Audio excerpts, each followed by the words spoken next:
Баршаңызға сәлем. Мың бір кеңес арнасында аяқ сіңірінің тартылуының бірнеше себептері туралы пайдалы ақпаратпен бөлісетін боламын. Каналыма тіркеліп, қоңыраушаны басып, пікір қалдыруды ұмытпаңыз. Аяқ сіңірінің тартылуы жиі кездесетін жағдай, әсіресе ол түнде мазалайды. Аяқ бұлшықеттері еріксіз жиырылады немесе ауырады. Ол неліктен пайда болады? Себептерін білу арқылы оның алдын алуға болады. Судың жетіспеуі бұлшықеттер құрысуын шақырады. Қарқынды физикалық жаттығулар мен қоршаған ортаның жоғары температурасы ағзаның сусыздануына ықпал етеді. Сондай-ақ күні бойы таза судың орнына кофе, шәй немесе сусын ішіп жүру де сусыздануға әкеледі.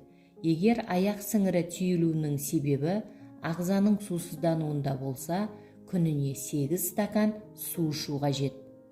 Ауыр жаттығуларды бұрыннан бұлшықеттер құрысуымен байланыстырады. Қаңқалық бұлшықеттерге артық күш түсіру және шаршаңқылық артық күш түсірілген бұлшықет талшықтарының түйілуіне әкелуі мүмкін. Сол үшін де аяқ сіңірінің түйілуі кәсіби спортшылардың арасында кең тараған. Сұйықтық көп ішу оның пайда болу мүмкіндігін азайтқанымен, шамадан тыс жүктеме кезінде аяқ сіңірінің түйілуін болдырмаудың танылған әдісі жоқ. Бұлшықеттер бір қалыпты жиырылу үшін қанда электролиттер, калий мен кальций тепе-теңдігі болу керек. Егер бұл минералдардың деңгейі өзгеріп кетсе, бұлшықеттер қысылуына ықпал етуі мүмкін. Жемістер мен көкөністерді күнделікті жеу минералды заттардың деңгейін тепе-теңдікте ұстауға көмектеседі. Сондай-ақ электролиттер тепе-теңдігін сақтау үшін дәрігермен кеңесіп, арнайы препараттар ішуге болады. Натрийдің аз болуы бұлшықеттердің ауырып құрысуына әсер етеді және күйзеліс гормонының артуына әкеледі. Сондықтан натрийдің негізгі көзі тұздан мүлдем бас тартудың қажеті жоқ. Егер аяғыңыздың сіңірі жиі түйілсе, міндетті түрде қалқанша безді тексертіп алу керек. Егер ол дұрыс жұмыс жасамаса, аяқ құрысуы басқа бір аурудың, мысалы гипертиреоз белгісі болуы мүмкін. Аяқ сіңірі түйілуінің тағы бір себебі қартаю да болуы мүмкін. Адам қозғалыс нейрондарын жоғалта бастағанда, бұлшықеттер жиі құрыса бастайды. Бұл 50 жастағы немесе одан асқан адамдарға тән. Зерттеулер күштік жаттығулар мен тепе-теңдікке арналған жаттығулар бұлшықеттердің және жүйке жүйесінің жұмысын сақтауға көмектесетінін көрсеткен. Отырыңқы жұмыс және қозғалыстың болмауы бұлшықеттер иілгіштігі мен ұзындығының және аяқ сіңірінің қысқаруына ықпал етуі мүмкін. Белсенділіктің болмауы лайықты түрде созылуына мүмкіндік бермейді. Сондықтан ол аяқ сіңірінің түйілуіне әкеледі. Күніне ең болмағанда жарты сағат созылуға және отырып тұру жаттығуына уақыт бөлу керек. Ішпен жатып ұйықтасаңыз, табан бүгілу қалпында болады. Бәшәйлер әрі қарап жатқасын, балдыр бұлшықетінің құрысуы болады. Табан бұл қалыпта ұзақ сақталса, кез келген қозғалыс аяқ сіңірінің түйілуіне әкеледі. Сондықтан ыңғайсыз қалыпта ұйықтамауға тырысыңыз. Күні бойы тұрып жұмыс істейтін адамдардың аяқтары жиі тартылады. Адам ұзақ уақыт бір орында тұрса және қозғалмаса, қан мен су дененің төменгі бөлігіне жиналып қалады.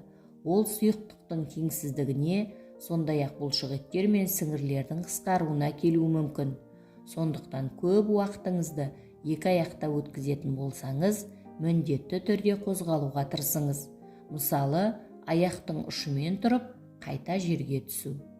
Кей дәрілік препараттар аяқ тартылуын шақырады. Мысалы, жоғары қан қысымына арналған дәрілердің несеп айдайтын қасиеті бар. Сондықтан ағзадағы су мөлшері азайып қалады.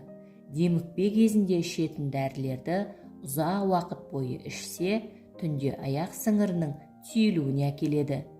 Жүкті әйелдердің көпшілігіне бұл жағымсыз сезім таныс. Ол салмақтың артуымен және қан айналымының бұзылуымен байланысты.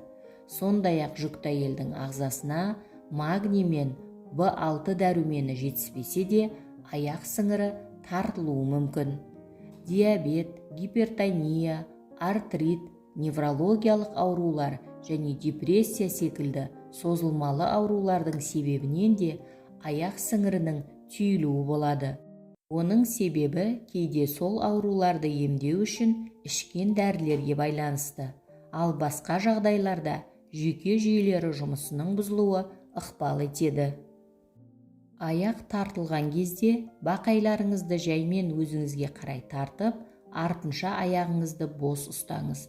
Тағы да бірнеше рет қайталап, түсер күшті де арттыра түсіңіз. Бұл қимылды аяқ тартылуы басылғанша қайталаңыз. Мұнан кейін бұлшықеттерді бақайдан санға дейінгі бағытта уқалаңыз. Қан айналымын жылдамдату үшін жүре тұруыңызға болады, немесе аяғыңызды көтеріп жатыңыз. Аяқ бұлшықеттерінің тартылуы В1, В6, В12 және магний жетіспегенде болады. Дәрігермен кеңесіп, рұқсат етсе, осы витаминдерді қабылдаған дұрыс. Кәрілік жасқа жеткен адамдарда асқазан сөлдері, ұйқы безінің ферменттері аз бөлінеді.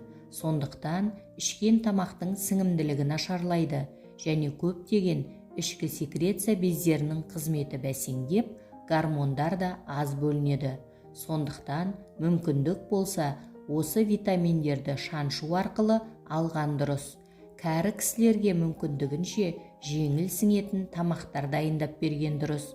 Олар негізінен сүт ботқалары, тауық, балық сорпалары, көкөніс пен жемістерді ұсақ күштен өткізіп, немесе шырындар дайындап берген дұрыс. Түнде ұйықтап жатқанда аяқ сіңірінің тартылуын медицинада былай түсіндіреді. Адамның ағзасында магний минералы азайып кетсе, бұлшықет жиі тартылатын көрінеді. Әсіресе балтыр мен жамбас жақтағы бұлшықеттер тартылады. Магний бұлшықеттің жиырылып тартылуын жақсартатын минерал. Яғни бұл азайып кетсе, бұлшықеттің қызметі бұзылады. Содан аяқ тартылып қалады. Ағзада магний аз болса, кальций мен калий де азайып кетеді. Бұлар жетіспеген соң, бұлшықет әлсіз болады. Құрысып қалу жиілейді. Адам ағзасы қартайған сайын тағамнан магнийді сіңіріп ала алмай қиналады. Магнийдің ағзада азайып кетуіне бұл да бір себеп. Магнийдің азайып кетуіне шылым шегу, ішімдік ішуде себеп болмақ. Егер аяғыңызда тартылу жиілесе, міндетті түрде неврологқа қаралған дұрыс. Бүгінгі пайдалы ақпаратым кәдеңізге жарасын.